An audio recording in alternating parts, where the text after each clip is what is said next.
The political career of Australia's current longest-serving Premier appears headed for a slow, drawn-out end.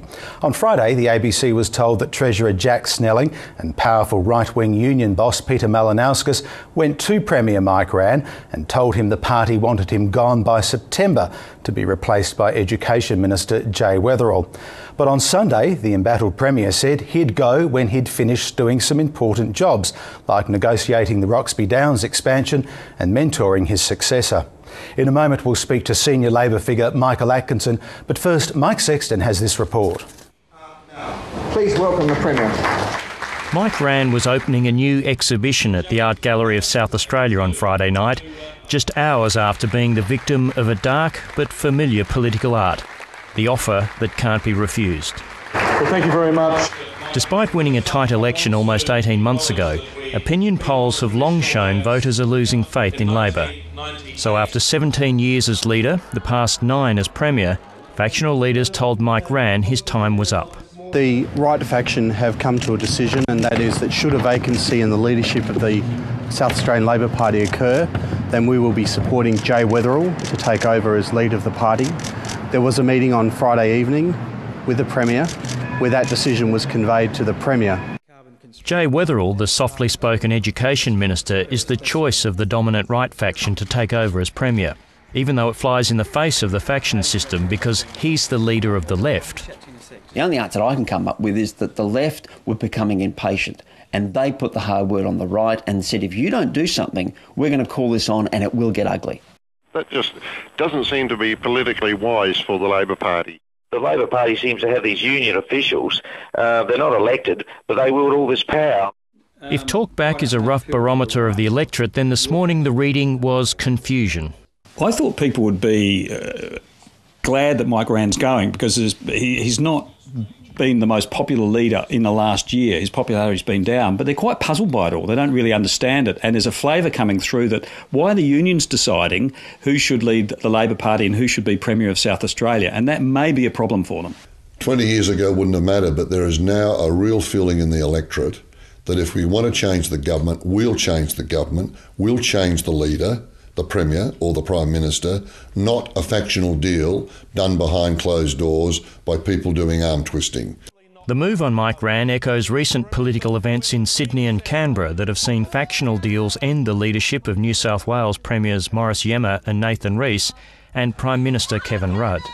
But it sounds like decisions are being made by Labor factional bosses again, taking it out of the hands of voters. It sounds to me like Mike Rann, who's always been focused on what's best for South Australia, continues to have that focus, and he'll make some statements about his future working with his parliamentary team. We just have to get out of that habit of making it appear to the world that faceless union officials and others are running the Labor Party. Now, that's not the case, but when you do have those sorts of own goals, then it's easy for Labor's political enemies to say, look, there they go again. Labor strategist Bruce Hawker has worked for Mike Rann in the past 2 elections and believes transitions can work, citing the example of Peter Beattie to Anna Bligh in Queensland.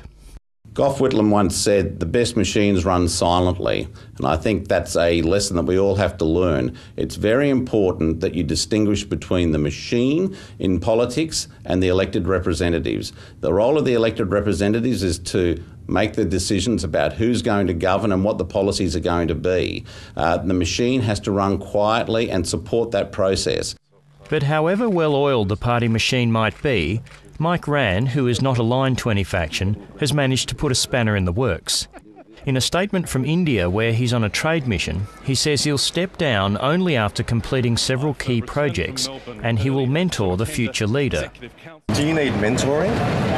Well, look, I'm happy to take advice from really anybody that's prepared to give it to me. And of course, Mr. Rann has had many great achievements as Premier, and of course I'll listen to his advice about the role. I think the important thing here is that we have a transition.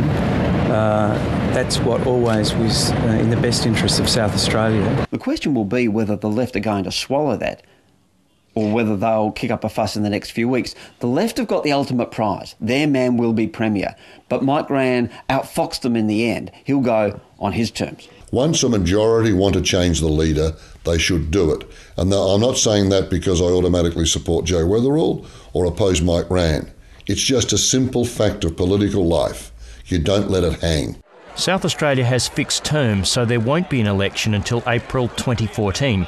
What remains to be seen is if the electorate will punish the party machine for changing leaders. In this instance, I don't, and that's because Rann was not elected with a strong vote at the last election, and indeed this is his third victory. When we look at Kevin Rudd, he'd recently won, and he was cut down by internal manoeuvrings. One of the reasons cited by Premier Rann for wanting to stay on is to conclude BHP's expansion at Olympic Dam. But political commentators believe this is the type of act by a lame duck premier that could cost Labor an expected boost in the polls from having a new leader. The biggest announcement expected in this state's economic history, the Olympic Dam expansion. That really takes the gloss away from what you might have hoped for Labor, for the Labor Party strategist, of a honeymoon for the incoming Weatherall and his new ministry. When he comes back, there still hasn't been resolved. Now that he's put a statement out, he wants more time to complete a number of issues. And today, some of those same people who went to the meeting to tell him to go said, oh, well, we don't want him to, he can leave in his own good time. So since Friday, South Australians have been made aware they'll have a new premier. What hasn't been answered is when or why. So it's interesting to watch this pan out, as it always is, a sort of tragedy that surrounds the long-term leader who now sees the dying days and how they actually handle that.